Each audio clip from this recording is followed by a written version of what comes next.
understand what black is,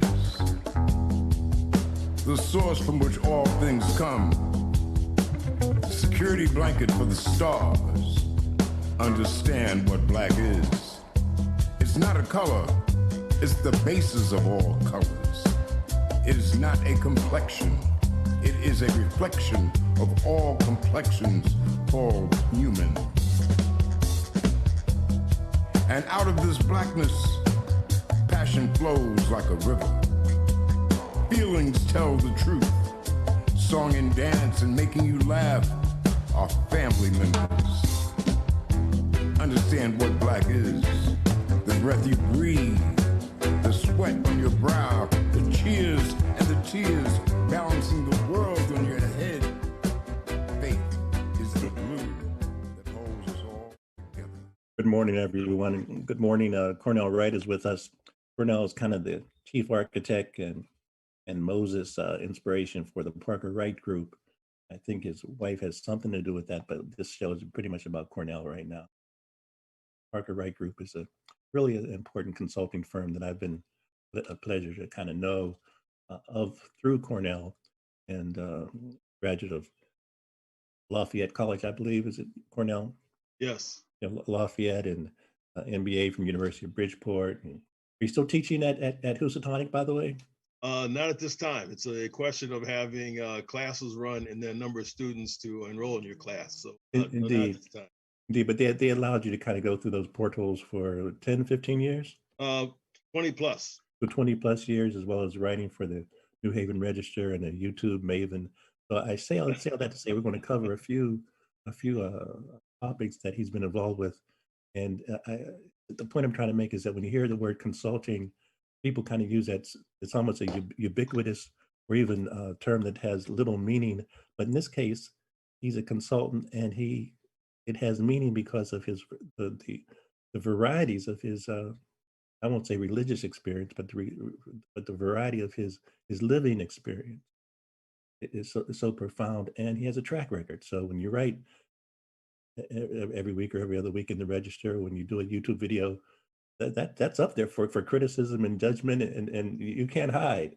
That's a very transparent life. So we're gonna dig right into a few topics that have been on Cornell's mind, that relates to his journey, relates to his profession, also, but relates to his insight. And I think if we just kind of take these next 45 minutes and consider the fact that we may have some more things in common than not. And so this thing called human experience, as we talk about Memorial Day and COVID-19 and misinformation and disinformation and even the advertising community and the public relations media community, and how to share our fragility as well as our power.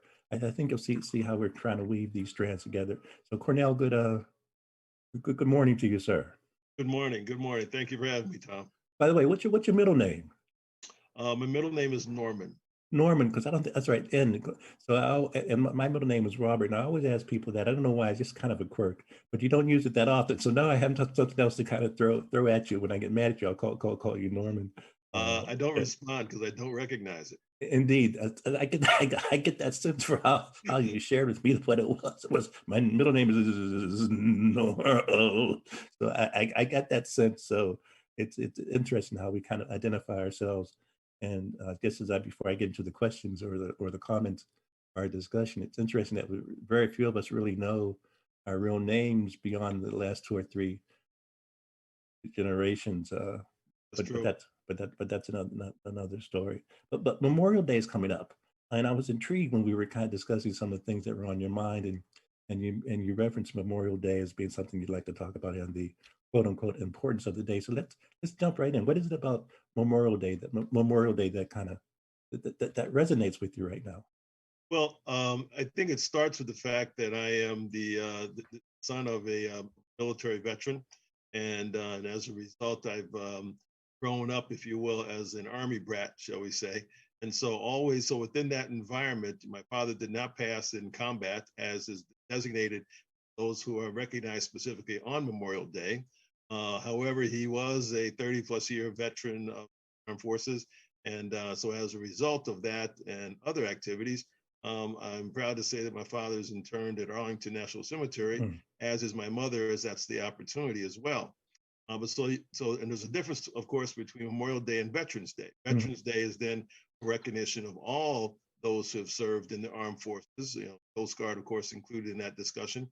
But Memorial Day has a special consideration for me because when you think about it, you talk about freedom and you talk about what the United States stands for, both on the positive and the negative, to be honest, historically speaking, Memorial Day speaks to those who have, for hopefully all the right reasons, engaged in military service and supported their country and unfortunately or had to pay the ultimate price for that. So I think that's certainly worth recognizing. And more importantly, as we start looking at the world being so, at least in our country, so fractious, I think Memorial Day gives a touchstone for everyone. Mm-hmm. Because you have to appreciate that people did decide to move forward with what they believed was right. Let's use the Constitution as the base of that foundation moving forward, and they paid the ultimate price for that.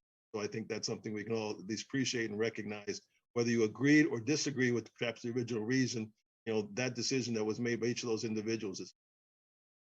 And so, just before we get moved from that topic, just tell me a little more, because I don't. None of my father was not in the service. My mother's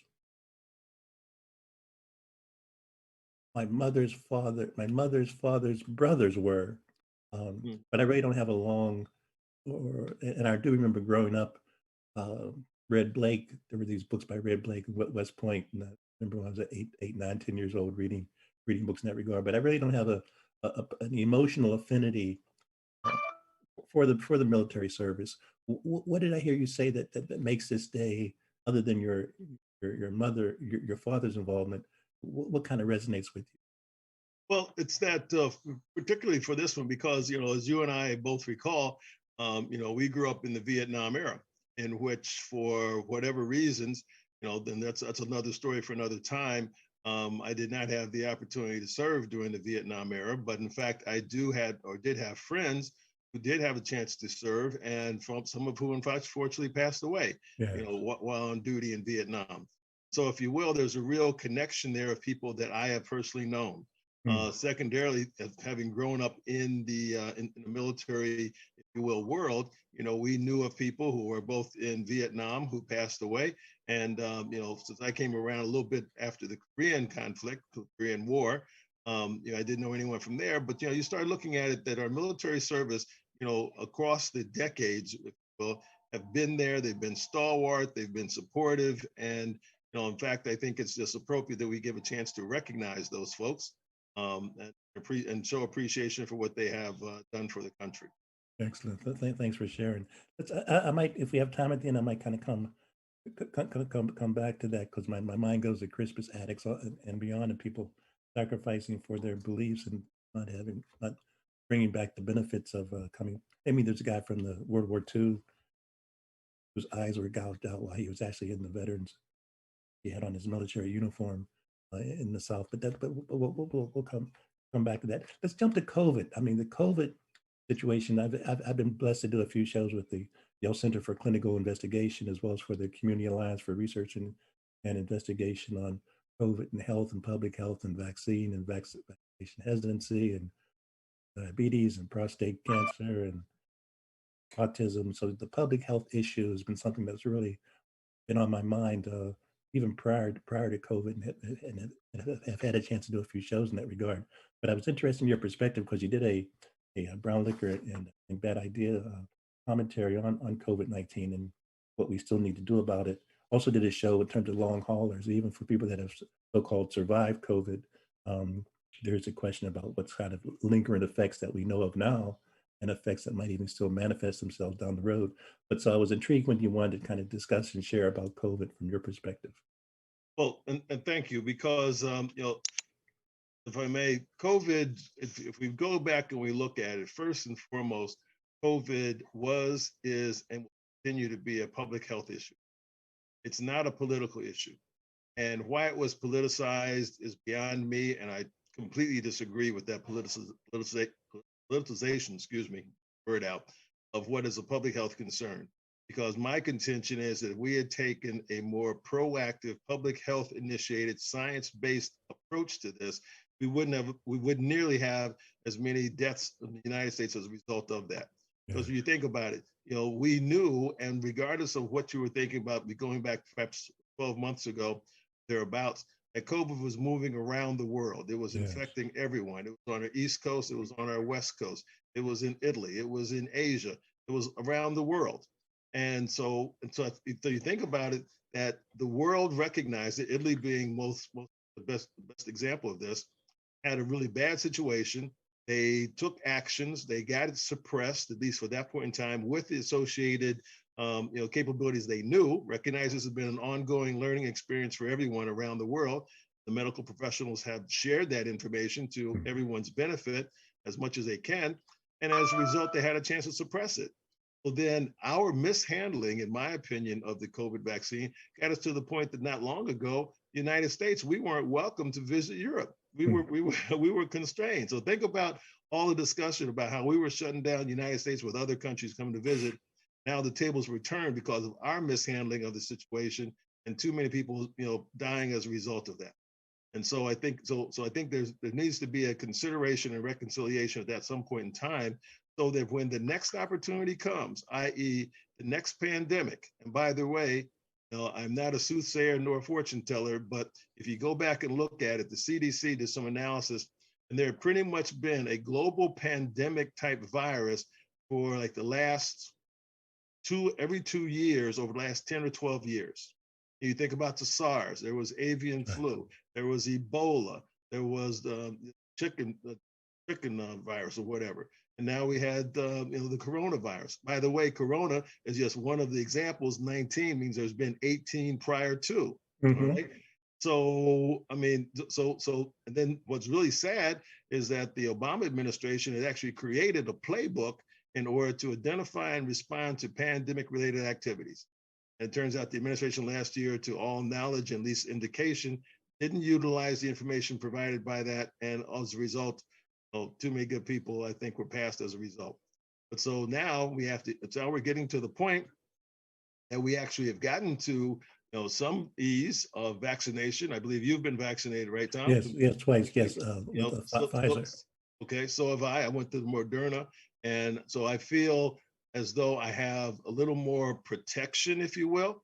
And from all my reading and understanding, attending a couple of conferences and that sort of thing, it's that not necessarily you don't go to zero, but the numbers associated with the various levels of impact of coronavirus have been drastically reduced for us.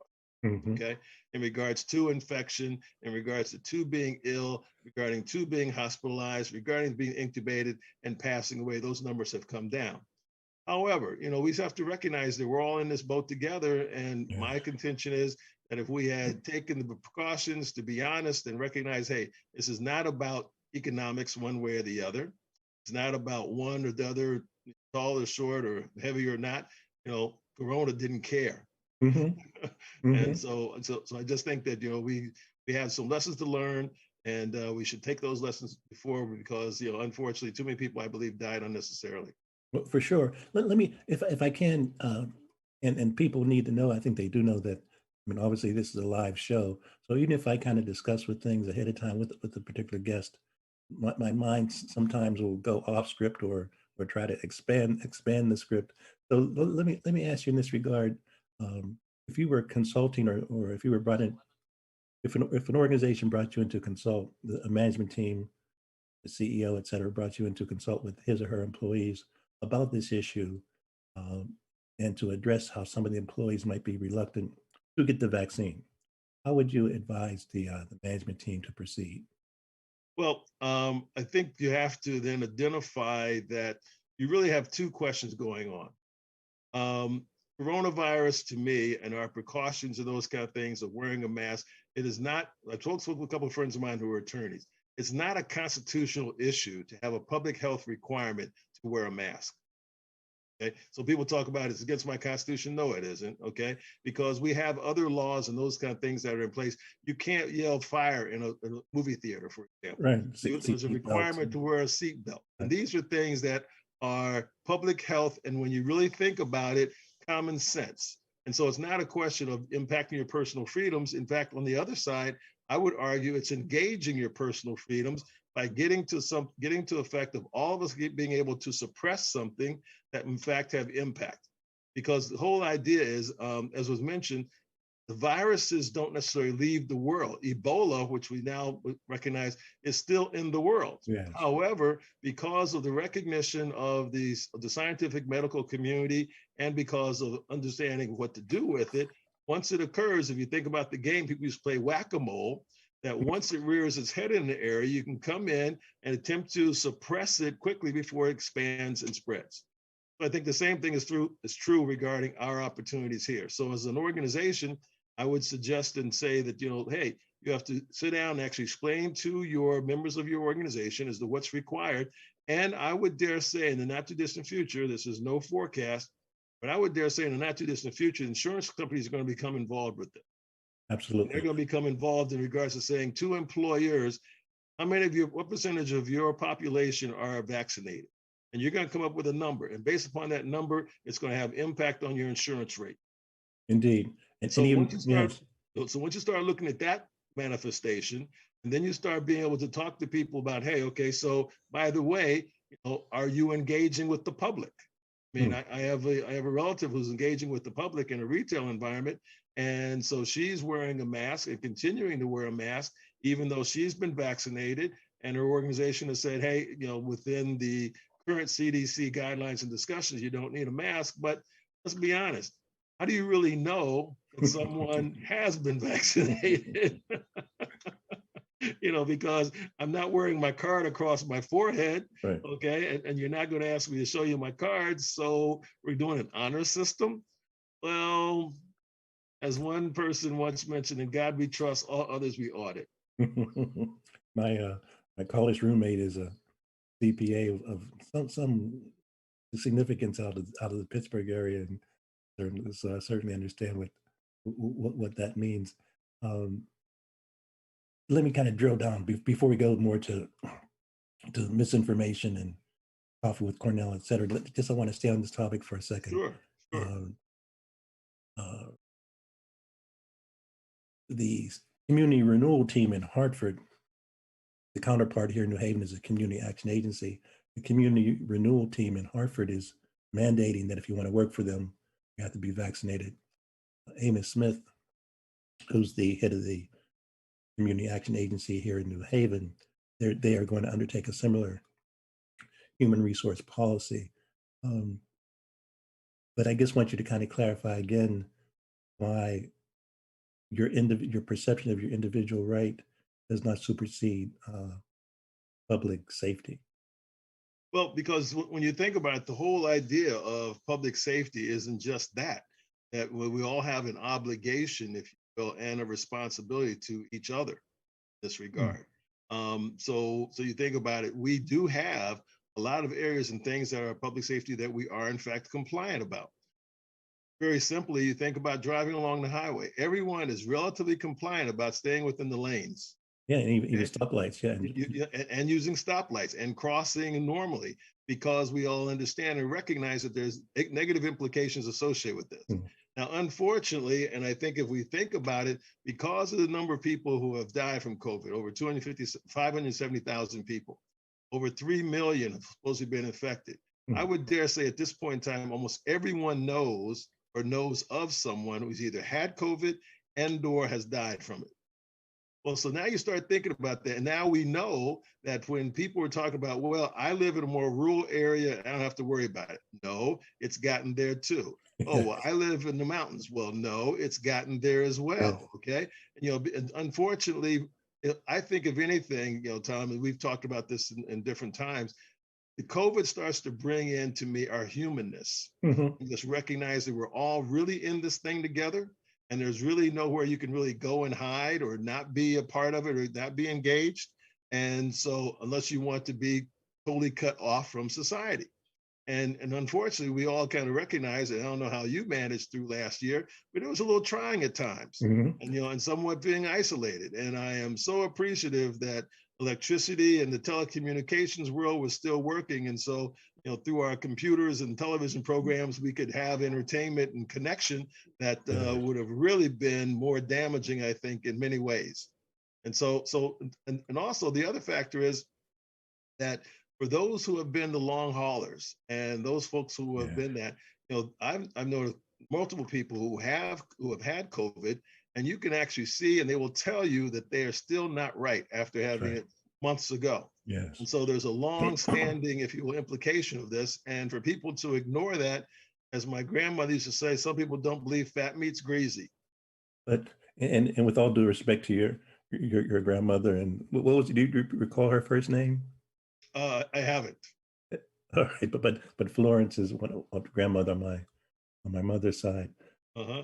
But before we go to disinformation and information and truth telling, just one more follow up to this, because given your experience of, I believe your course at Housatonic was on consumer. What was the actual behavior? Given your experience with teaching consumer behavior, your management consultant experience with various companies and corporations, your presentations at various foundations, and your writing every week, every other week in the Register, not to mention your book that we're going to talk about later. What is your sense of how do you categorize, think about the significant, when I say significant, it's still statistically significant number of people that are still reluctant? What does that say to you in terms of human behavior, human psychology? Really, yeah, consumer behavior. They're not buying it. There's a significant amount of people that are not buying this product at the moment. What does that tell you in terms of your reading, your research, your involvement, your interaction with folks? Oh, what that says to me, Tom, is that certainly there are multiple channels of information that we now can all receive. So when you and I were much younger, there weren't nearly as many channels of information. It wasn't nearly as siloed. Okay. And then all of a sudden we're starting, and so very early on, we think about last year, perhaps this time, we were getting 2, maybe 3 different distinct channels of information. One channel within the same news briefing, if I might add. Within the same news briefing, you would hear someone say, we're supposed to be doing this, and this is what you ought to do, maintain social distancing and wear a mask, etc. And on the other side, people say, no, I'm not going to wear a mask, and this is a person in leadership. Well, all right, so that's a disconnect. And so once you start having disconnect or that cognitive dissonance in which here's something versus something that you want to believe, it starts to become too much for us. And so then once again, when it became politicized, as opposed to not being science, as I mentioned earlier, now you have a question of, well, my politics or my orientation, which team I'm on, is taking me this direction, or this direction, or this direction, or whatever direction you want to go in. Well, okay, so now because of my team is saying that's the right thing, then I'm going to have more doubt and more distrust. When in fact, if it had been a consistent message, I contend that it would have been much clearer. There would have been much more acceptance and much more understanding. Because when you think about consumer behavior and or marketing of a given product, and consumer behavior is that combination of marketing and psychology coming together, you have an opportunity of looking at what do people really need? Well, they need to have some information. And when they're afraid, as everyone was because of COVID-19, because we didn't know how it was being spread, we didn't know whether it was on hard surfaces, or how far you could be away, or projectiles. Just think about how much information we've all gained about this virus over the last 12 months. Well, when you're afraid, then what? You want to go to something that's as comfortable as can be. Okay? That's almost a natural human reaction. And because of that, our needs and wants regarding this needed to be more consistency, more transparency, more accuracy. We didn't get that. We got varied messages. So that gave people an opportunity to go back to whatever their other connections, their nostalgic perspectives on things. And so even as we've talked about within the Black community, there was this is one more time there's going to be experimentation, and I don't want to get involved, and it's not that bad. And then earlier on, people were talking about, think about it. We were even getting reports of which the amount and number of the severity of the cases with COVID wasn't consistent. On one side, you're getting people saying we have to do amazing and dramatic things in order to prevent the healthcare system from being overwhelmed. On the other side, you're getting, oh, no, it's no problem. We'll get through this in a month. Well, obviously, we know that month forecast was totally wrong. Okay, and where the forecast regarding we could in fact be overrun, well, we were lucky, but let's look at India as an example now, which has been overrun. And so we missed maybe the more horrific, but you can't look at 570,000 plus deaths and not consider that being horrific. Indeed, indeed, indeed. And that kind of leads us then to the desire for truth telling in a democracy, during the democracy. Does a democracy even allow for truth telling, or how does it counteract when lies are spread under the guise of democratic rights and responsibilities? So let's let's move to that, because I think it's a good segue in terms of what you've just mentioned. Because even if COVID was resolved today, we would still have, for whatever reasons, political discourse and dissent and controversy. Well, you know, it's unfortunate, Tom, and I'm thinking about this. Let's use that COVID as a model of this. I would like to think, and perhaps I'm being somewhat Pollyannish, is that the political positions on something should be at least grounded in the same groups of facts. Mm-hmm. Okay, so if we were to look at that now and look, you know, with 2020 hindsight, and said, okay, COVID is a real disease. It's not made up. It's going to be significant, and it can have a real impact on our country. And you think about the true cost of what COVID's cost the country. It's nearly astronomical. We basically shut down the entire country for what, a couple weeks for sure, and then over periods of time, and you know, the impact on children and all those kind of things based upon inaccurate information, misinformation. Okay, and so if the political discussion had been, okay, here's something that's real, here's something that's significant, to have a significant impact on the population, on the education, on the psychology, on everything associated with the nation, then how do we handle and respond to that? And then you could take your respective political positions. That would be a better position. But once you come out with, and you can't identify on the core issue, you know, that becomes the concern. And so you talked about, as I was working with a client having this conversation, we have to come up with what the fact pattern is in order to come up with a recommendation. Now, we can differ about the recommendations based upon knowledge and history and resource availability and those kind of things, but we can't agree upon the basic facts to start with. You know, we're going to be too disparate and never going to come up with the right solution. And I think that's what happened in regards to this. And I'm assuming that none of it was done maliciously, as does misinformation and disinformation. It's a more conscious activity. But I mean, elaborate a little more, because I don't want to put words in your mouth, but I believe you're intimating that this Tower of Babel phenomenon is not going to subside, but might even increase exponentially. Well, I think to your point earlier, I think you would mention that, you know, for our democracy and for our country, that sort of thing, we need to come back and say, well, gee, as you look outside, is the sun up or down? Well, it's always partly cloudy.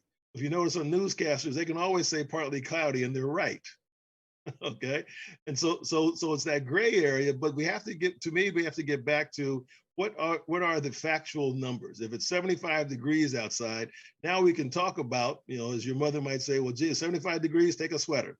Oh no, 75 degrees, I don't need a sweater. Okay, those are political discussions, but at least though we still had the point of it is 75 degrees.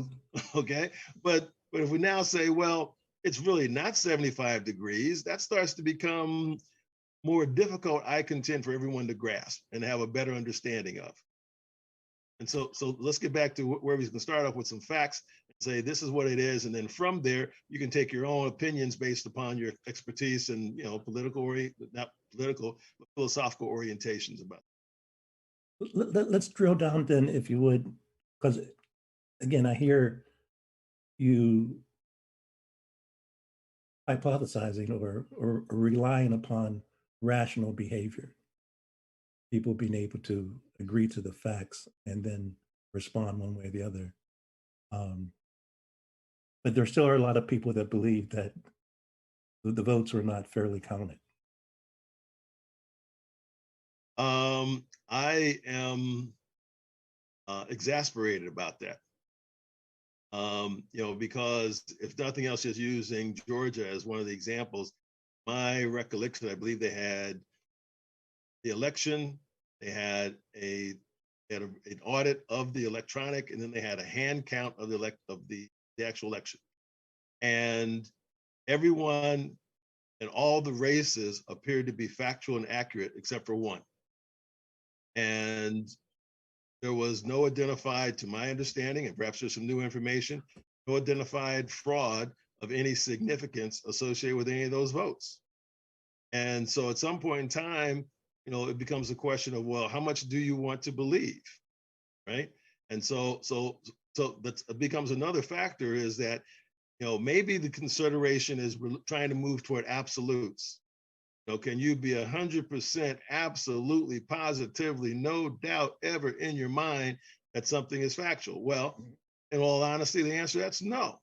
There's always a potential opportunity, but at some point in time, we have to get to what level of acceptance or accuracy is enough, right? And so, because we have things that are not mechanical, okay? It's not physical. I mean, if you have an apple and you drop it, is someone going to say, well, no, it didn't drop? Well, I'm sorry, it's gravity. So we know that. We can all accept that. But so if I drop the apple, is it going to rise? Well, we're pretty sure that's not going to happen. But someone could say, well, are you absolutely sure that if you did that 1,000 times in the future? Come on.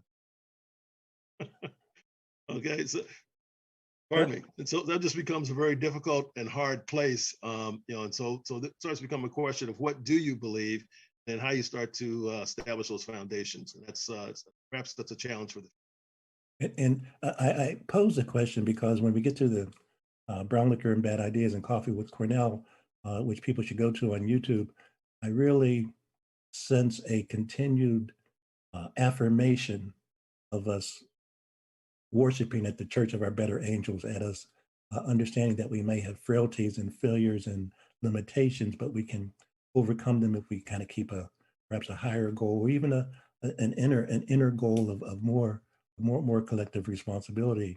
But when you use the term exasperation, like a consultant is not supposed to use the term exasperation. Which I want you to kind of again, because this segment of society, whether we're talking about COVID or elections or whether Barack was born in the United States or not, or the conspiracy theory jargon has been with us for a long, long time in terms of the popular parlance. Some people thought that, for example, that President Jefferson had a black sexual attention when he was running for president in like 1801, and then it was subsequently proven that he did have a certain affection for chocolate. So my suggestion is that and the family reunions that followed.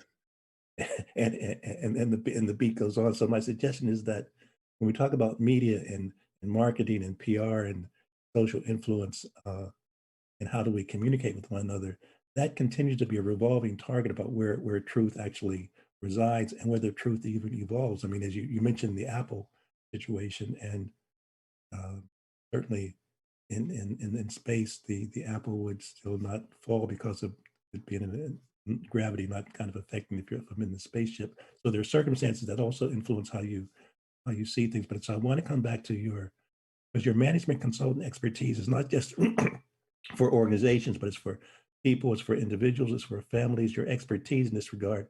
So for people that are grasping or groping with how do they find their stability, their anchor of reality, how does that, what kind of tools or techniques would you perhaps use in this regard?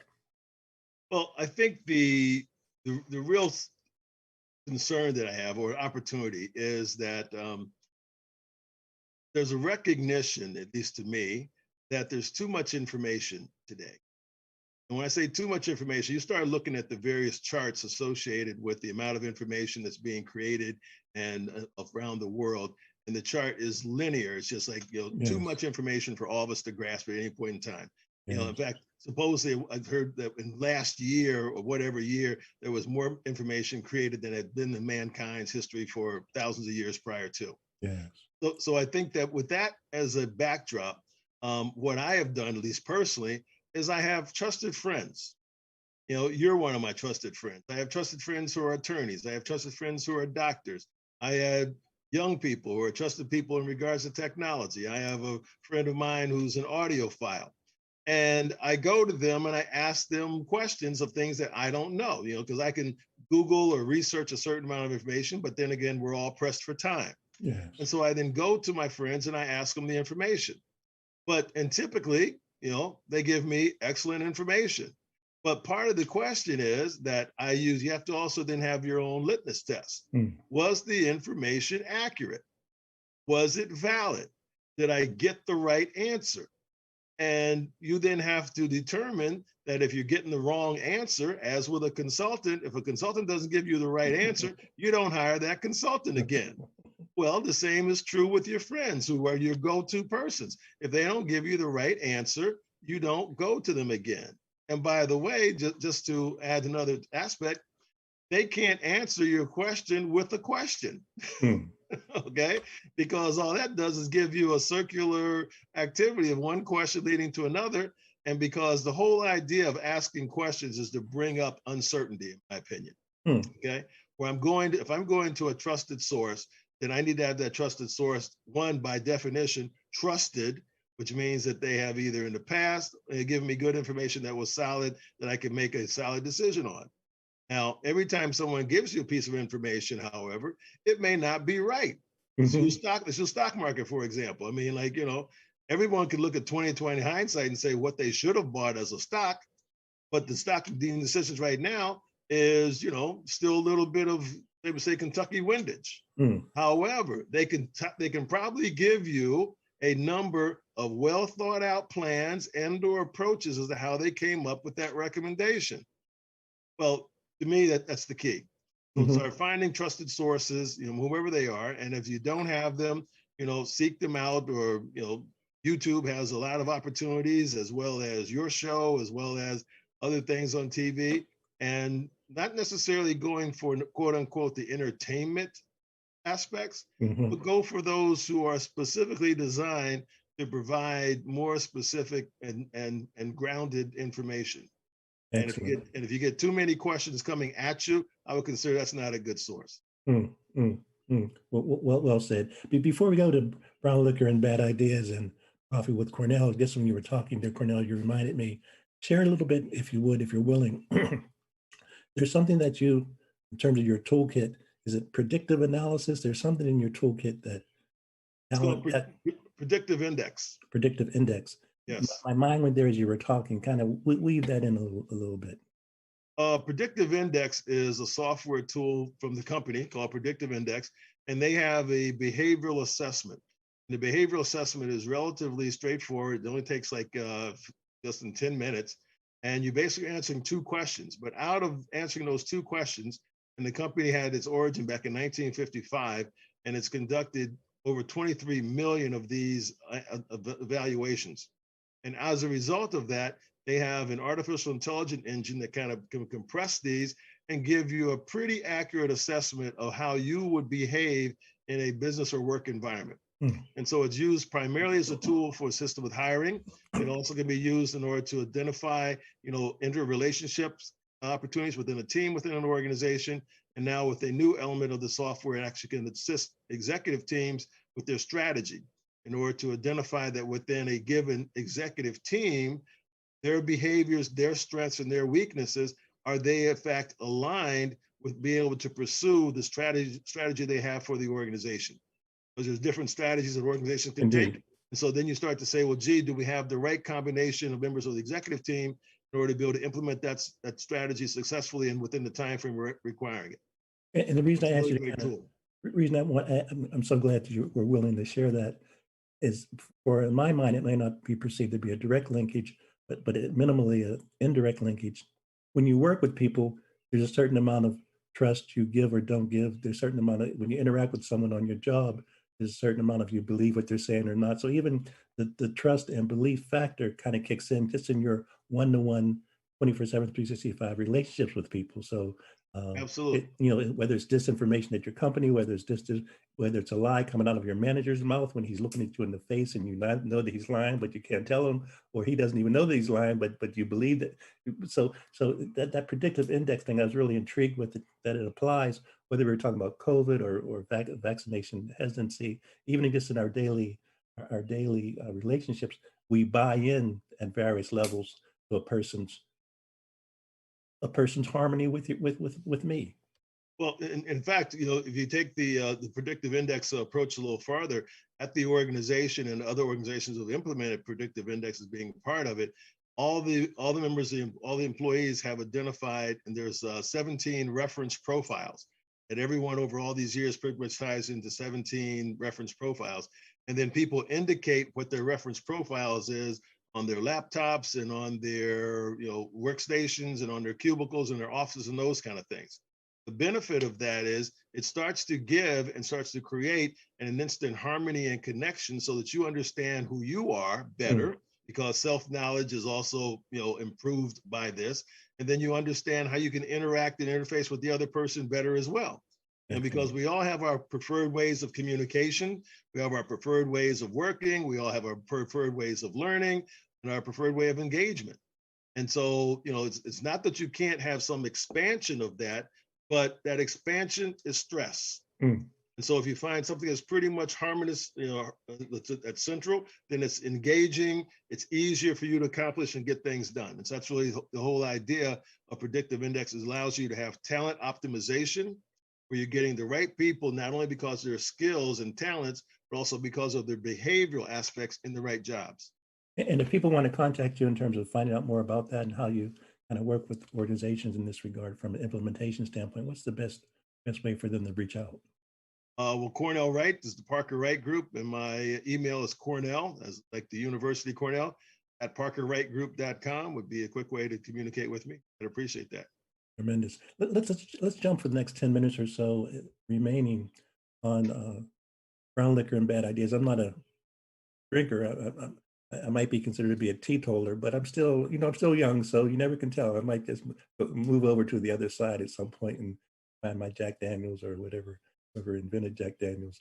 But brown liquor and bad ideas, as well as coffee with Cornell. Let's talk about that for a minute, because I think when I look at them on YouTube, it seems to me, not to compare you with Ken Blanchard or not to compare you with Tom Peters, but that management of our life may be the central motif, but you kind of communicate that mantra, if I can use that term, in a really fascinating way, and it deals with various topics. But the underlying thing is that we can take ownership of your life. You can take ownership of your health. You may not owe the IRS might owe you more than you might think you owe yourself, but it's a rubber meets the road. If you just believe that you can take ownership of that, you own yourself and you're accountable for yourself, then what's the next step? So the brown liquor and bad ideas and coffee with Cornell, talk about that a little bit. Okay, well, thank you. Well, so it's two different shows, if you will. One is Coffee with Cornell, and on that one, it's, if you will, more aligned with my business aspects of the Parker Wright Group in order to do management consulting and or executive coaching, as well as life coaching, because in my determination, a lot of the techniques and tools that are used in management and in organizations can also be applied to one's life, in regards to decision-making processes and techniques, in regards to management of how do you do things, timelines, in regards to putting things in place, inventory. A lot of the very similarities, perhaps they're used on a micro level, but there's things we still use at home, okay, or in our daily lives. And so I see there's a connection there. That's pretty much upbeat and positive, and have a cup of coffee. A lot of people drink coffee or tea, as the case might be. Whatever your favorite breakfast beverage is or early morning beverage is, that's just kind of just to get the day started off. And those are usually on YouTube Mondays on 9 o'clock in the morning. Mm-hmm. So that's, if you will, more direct supportive of the business and my book, which was out a couple of years ago, 31 Coffee Breaks to a Better Organization. Relatively short pieces that could be read pretty much through the course of a coffee break. shared with members of your organization to determine whether or not something would be of value to your organization, and then you can move on there. It's intended to initiate conversation and discussion regarding something that might be able to be applicable in your organization. You know, like a master production schedule for phraseology for those manufacturing, those organizations that don't have a manufacturing base or similar master production schedule. Looking at timelines. Timelines are on Facebook all the time, but have you used a timeline within your organization to tell the story of your organization, your history, and or to identify your successes? Those kind of things play out. So Brown Liquor and Bad Ideas actually had its genesis with a friend in which we actually were having a drink together, and we were talking about what we thought were bad ideas. So, you know, whether they were bad ideas or good bad ideas, you know, that's for everyone to determine. We were in a joyous moment and having a good idea, a good time together. And so, based upon some of the lack, if you will, in my opinion, of truth telling of last year, I came out with the first one on the date in which the Constitution was ratified. And so this year in June, I will be having my first full year because I think the ratification of the Constitution was significant. Although it was a flawed document, it does in fact have, I think, a really underpinning and serious capabilities of not only being a better model for us, for our better angels, as you described, in the United States, but perhaps even something that's applicable for around the world. And so you look at the preamble of the Constitution and those like great words, and I think we all should have a hand on those. And if we had that handle, I think then some of the other questions and the this confusion and disagreements we have would be lessened. Say some more, because thought I had in mind just as you were talking is President Biden. I think almost his last every speech I've seen so far, he, in my mind, references the Constitution in terms of life, liberty, pursuit of justice, and pursuit of living, and can we all get along, kind of the Rodney King mantra. But also kind of also reminds me of then State Senator Barack Obama's speech in the 1994 Democratic National Convention when he spoke in terms of endorsement of John Kerry about us being, you know, not a red state, not a purple state or whatever, but one United States. So there is that affirmation that we and Barack has also talked a lot about the Constitution and the America in general as an archetype still being an experiment. But it seems to me that you land on the side that this experiment does not have to kill us, but should also perpetuate our growth and our humanity.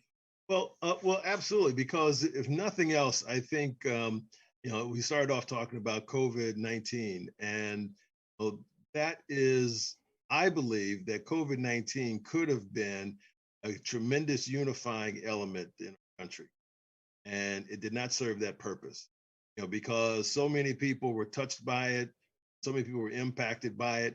We did, in fact, when you think about it, everyone, by and large, did in fact have that lockdown period of time. I thought that was an amazing situation that everyone kind of said, hey, look, let's all get together. That's for our own mutual benefit and betterment. Let's just all get together and lock down, and to give that opportunity for that better angel, as you described earlier.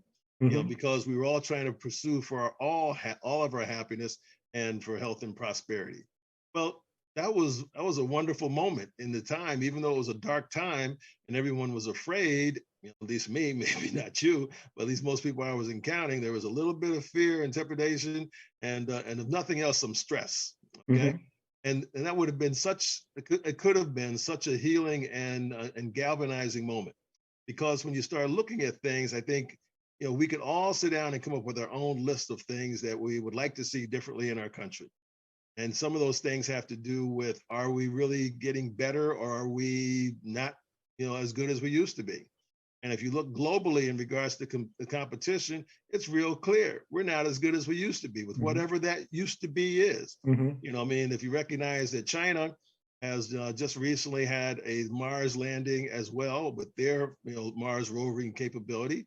You know, they've announced a joint effort with Russia in order to do a moon base, okay, which Russia was our partner at one point in time in regards to space shot activities. And China's deciding they're going to put their own space station in orbit that's not part of the United Nations Space Force. Well, okay. Well, good news for China and their technology and capability. But I would also say that's a warrant. That's not a warning, but that's definitely a signal that regardless of how advanced we are, there are others who are catching up in regards to our capabilities, at least technologically speaking. We started looking at trade issues. We started looking at the environment. You look at all the different things that we like to think that we're on top of and in control. Not. We just had Earth Day in April, and if you and I recall when the Cuyahoga River in Cleveland caught on fire, okay, I mean, which was the genesis and the origin story of Earth Day. I'm sorry, things were so polluted and people didn't care enough about each other that a river caught on fire. Yes. Well, fortunately, we've gotten that somewhat resolved, but at the same time, we're having the polar ice caps are melting, and no one seems to be paying attention that we're having major climate change issues around the world. And so it just seems to be that, we had, a little more conversation about what is really the basics and what really needs to make sense. I believe the United States could, in fact, really continue to be in a real significant and powerful leadership position. But I think we're waning in that regard. Share with us, tease us, if I will, if I can use that word, in terms of some of the topics over the past, in terms of the brown liquor and bad ideas, so that we can encourage people to kind of go to YouTube and kind of do a gorge themselves and do a massive weekend intake. Well, if you would, thank you for that. Well, in the brown liquor and bad ideas, I play the character of my intention of being the people's lobbyist. And so the activity or the engagement or responsibility of a lobbyist is to do some research, also be an advocate for different things, and also to provide some education. And so I try to do that on brown liquor and bad ideas. The source of information I usually on my description of the show, so you can actually go and see or read the articles or timing that had impact. So I'm not just making everything up. I offer my I offer my opinions, and I try to be clear as to what's my opinion versus the facts that are being presented, in order to start to give people a chance to think. Because when you think about it, organizations have lobbyists. Companies have lobbyists. Various organizations that are doing different things have lobbyists. To my knowledge, for by and large, you can say that perhaps there isn't a lobbyist for the people. And when you start looking at the other thing that COVID has brought to our attention is just how different the elected officials are around the country in regards to decisions that are made and the various impacts it has on their people. Okay, from the federal level to the state level to the local level. And the only way that we as the people, i.e. going back to the Constitution, can start to have more appreciation and get what we perhaps need to move forward is we have to become more involved. And so, simple things, and not simple, but think about the various relief bills that were passed as a result of COVID that were absolutely necessary, in my opinion, and perhaps timely or not, you can always question that, but absolutely appropriate. The help and assistance. And so now, just for once again, going back to tying it back to the COVID-19, think about what would have happened if we had taken a pure capitalistic perspective in regards to COVID-19 vaccinations. How much would a COVID vaccine have cost you and I?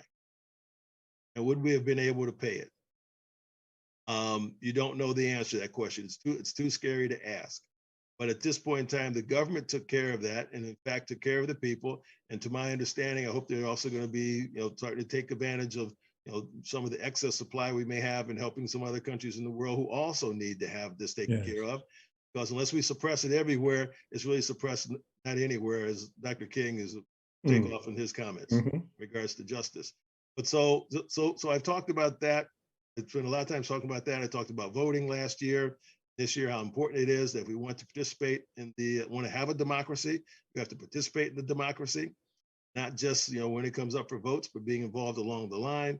I've talked specifically about areas like the polar ice caps melting. National Oceanographic and Atmospheric Administration is one of my favorite locations, organizations. I like to know what the weather forecast is, okay? Whether going back to 75 degrees, should I wear a sweater or do I not? So those are a few of the topics. Correct me if I'm wrong, but I believe electricity you also spoke about. Yes, I spoke about electricity. in regards to how it impacted the good cousins down in Texas. I refer to everyone as being cousins in Texas, and about how that was a combination, in my opinion, of bad decisions that led to some difficulties and unfortunately some loss of lives. They were not on the national grid. A number of other factors were a part of that, and people got some pretty serious, bills as a result of that situation. By the way, to my understanding, it wasn't because the windmills, which at one point in time the governor said that the windmills were part of the problem. No, that wasn't. There was only 7%, if I recall the numbers correctly, of the Texas grid came from windmills. Okay, of course, that was not the biggest issue. And in fact, they had not winterized those same windmills against that. We have about 30 more seconds, and Harry will play the music. And that's it. We're done. We are done, guys. Thank you. Thank you much, Tom. This is Harry Droz, and you're listening to WNHHLP 103.5 FM New Haven. Understand what black is. The source from which all things come. The security blanket for the stars. Understand what black is. It's not a color. It's the basis of all colors. It is not a complexion. It is a reflection of all complexions called human. And out of this blackness, passion flows like a river. Feelings tell the truth. Song and dance and making you laugh are family members.